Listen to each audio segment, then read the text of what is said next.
Do you believe God is willing to heal you, to meet your needs, to speak to you, to come and find you?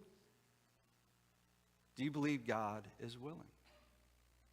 So, directly following the Sermon on the Mount, this famous sermon Jesus preaches in Matthew chapter 5, 6, and 7. By the time you get to Matthew chapter 8, Jesus is coming down off of this mountain, and Matthew tells us about an experience he has with a sick man. It's a very short experience, but it's very meaningful. And I want us to look at it this morning. It's from Matthew chapter 8, starting in verse 1. It says, "When Jesus came down from the mountainside, large crowds followed him. A man with leprosy came and knelt before him and said, 'Lord, if you are willing, you can make me clean.' Jesus reached out his hand and touched the man. 'I am willing,' he said. 'Be clean.' Immediately he was cleansed of his leprosy. Then Jesus said to him, 'See that you don't tell anyone, but go, show yourself to the priest and offer the gift Moses commanded as a testimony to them.'"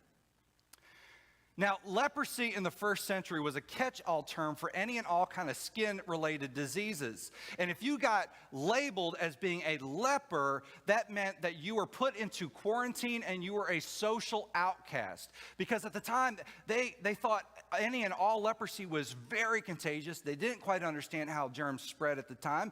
So they isolated you completely from the community.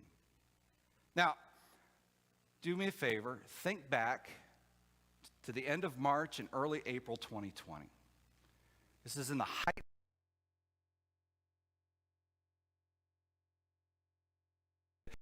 of everybody to stay at home, but you could only stay at home for so long. You had to go and get supplies. And at this point, Amy and I knew we were coming to you, but we were still living in Tyler. And every couple weeks, we would go to Sam's Club to load up on supplies because we were stuck at home. And I'll be honest, I'm a germaphobe on a good day.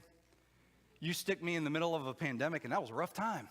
And so they just told you to avoid everybody at all costs. So I remember distinctly walking through Sam's Club trying to avoid passing people. And we turned down this aisle and this guy starts coughing and sneezing over and over again. And I stopped. I looked at Amy. I said, "We don't need anything down this aisle." And we turned around and we walked the other way. That's what it was like to be a leper in the first century. If you, as a leper, saw somebody who was coming towards you, you were required to yell the words, "Unclean! Unclean!" giving the person walking towards you the opportunity to turn around and go the other way, to avoid you at all costs. With that in mind, take a look at this clip from The Chosen. Not to spoil this beautiful day or anything, huh? I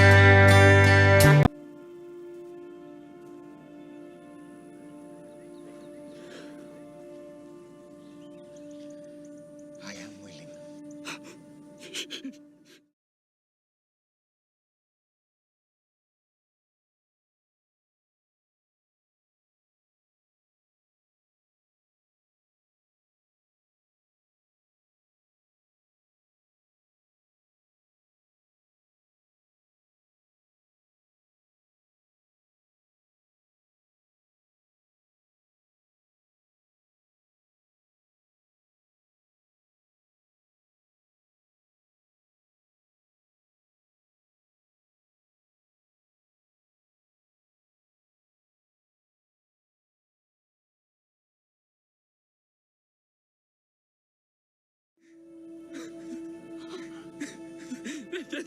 Thank you.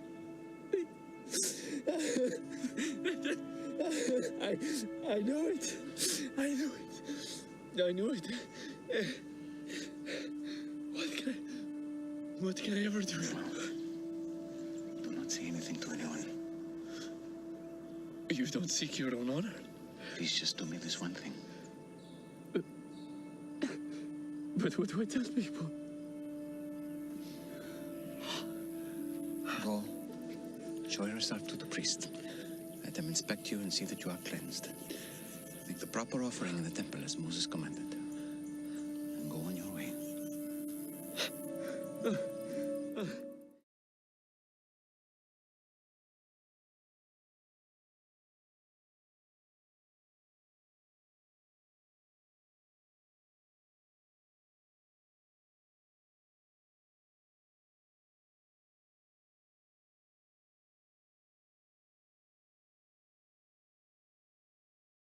It's definitely your color. Not too shabby.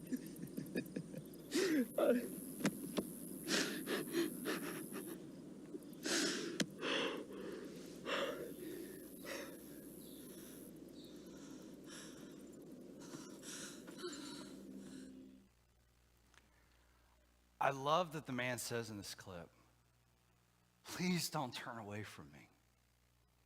He was used to having people reject him. Are you used to having people reject you?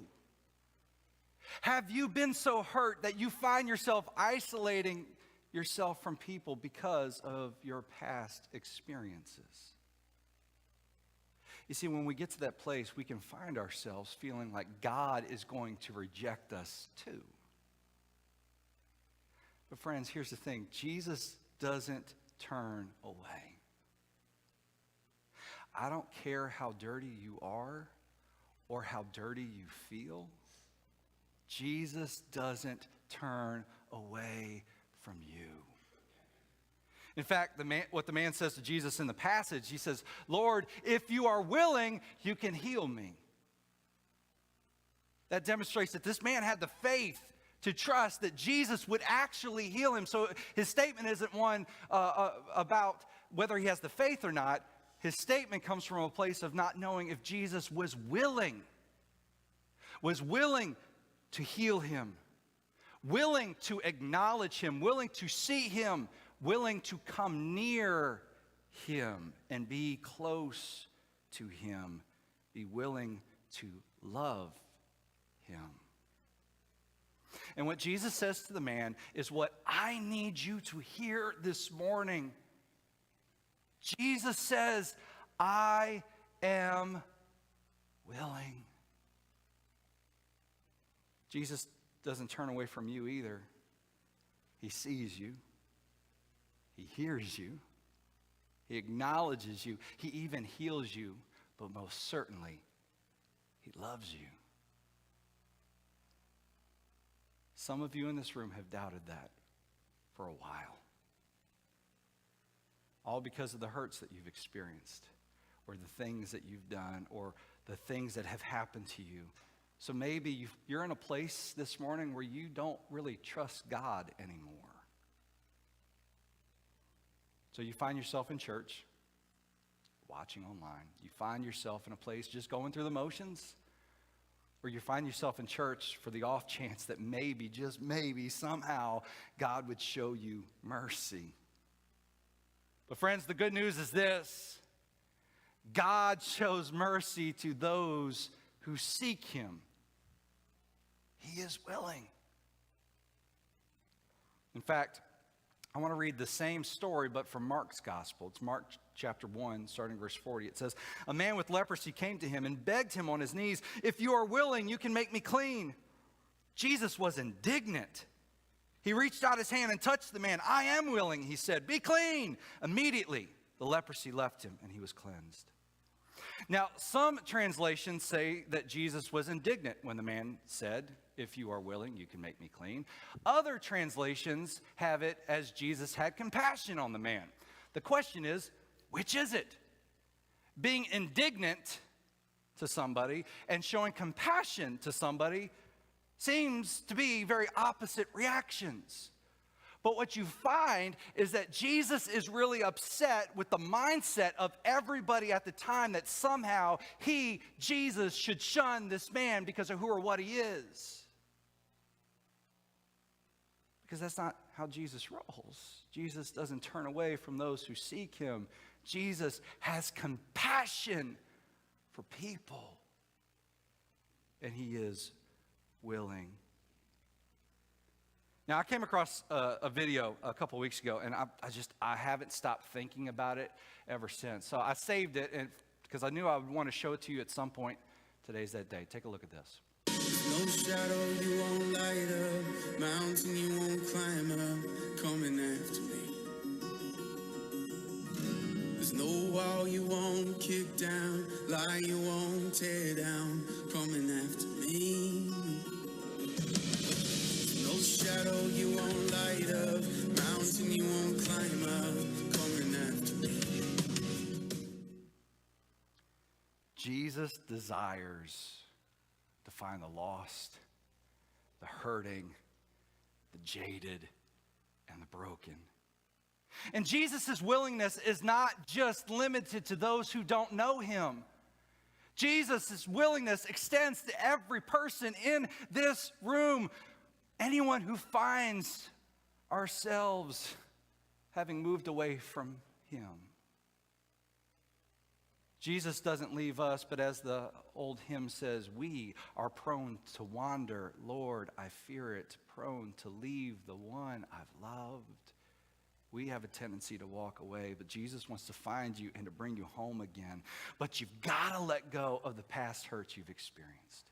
You've got to let go of the mentality that somehow you're not good enough, or that people and or God reject you, because Jesus is willing to clean you up and to bring you home. He is willing.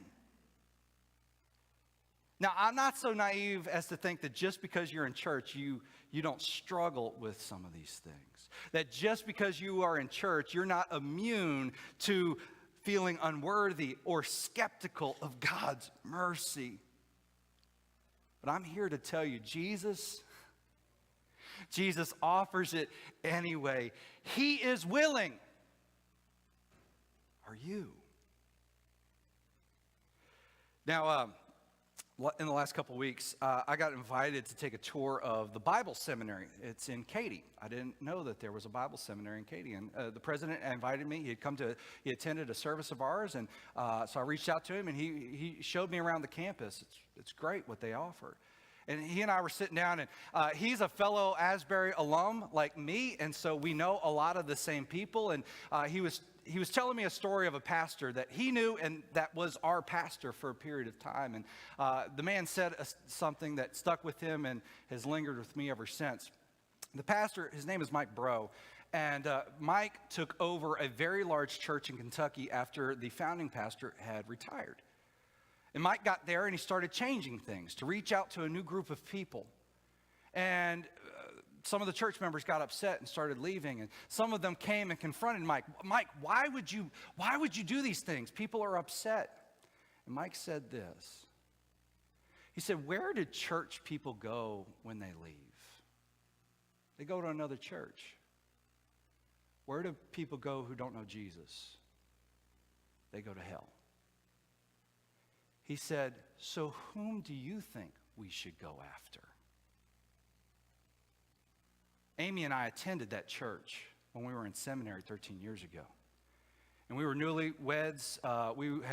I stepped into a family of three, and we were trying to figure out how to do life together. We were flat broke, and me or her were crying every single Sunday that we were in service. Like, it was just a place of that we needed to be poured in. We needed pouring into us for that period of time. And at the time we were worshiping there, they worshiped 10,000 people a Sunday. They had made the shifts and gone after the people who were hurting, which was us, and the lost, which was so many. It is the same church from whom we have borrowed the Dollar Club. But between that video of Jesus going after the lost sheep and that quote from Pastor Mike, it's been sticking with me these last couple of weeks. I've not stopped thinking about it. Now, I 100%